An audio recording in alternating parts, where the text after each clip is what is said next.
Hi, this is Charting Man Dan of thechartguys.com, home of technical analysis education. Click the link for a free week trial, no credit card required, and gain access to our multiple live broadcasts daily, community chat room, educational videos, nightly watch lists, and more. Invest in your education and future and join the community today.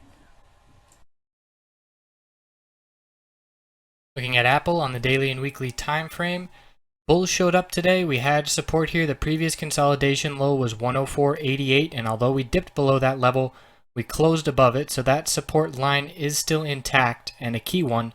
We'll see if the bulls can build on this momentum. We need to break the high of today, 106.48, and head back up towards 107. The markets recovered from the drop initially this morning, which certainly helped the Apple bulls.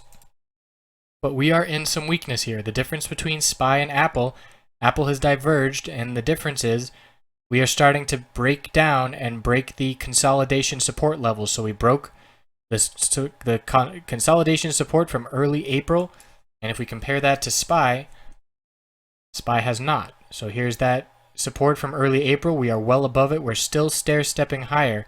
So that's a divergence from the overall market, and a bearish divergence. The second that consolidation broke, it's a red flag for the bulls. We're now holding the lower consolidation, but again, this could be the start of a downtrend, and the weekly chart is indicating that. We have bearish reversal confirmation, inverted hammer rejected from resistance last week. We are bouncing off the 10-week moving average support of 104.40, so the tight channel on the weekly chart to keep an eye on will be that 10-week resistance, which will be closer to 105, and then that 100-week resistance up under 110. But one step at a time, need a bullish reversal confirmation and a higher high above 106.48 on Monday to see if these bulls can come back and test these resistances.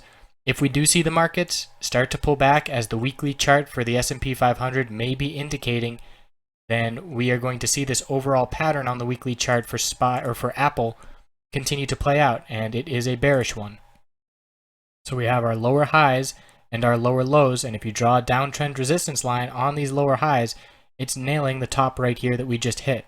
So you want to be very aware that the bears are in control of Apple's longer term trend, and we could be headed back down to the $100 area, and potentially even lower if this overall trend were to continue. So caution if you are a bull trying to hedge your position here. The market may be getting a little toppy, and Apple is already leading the way getting toppy. And we'll check back in to keep this coverage up. So short-term potential upside next week, but overall trend bearish for Apple. Thanks for tuning in.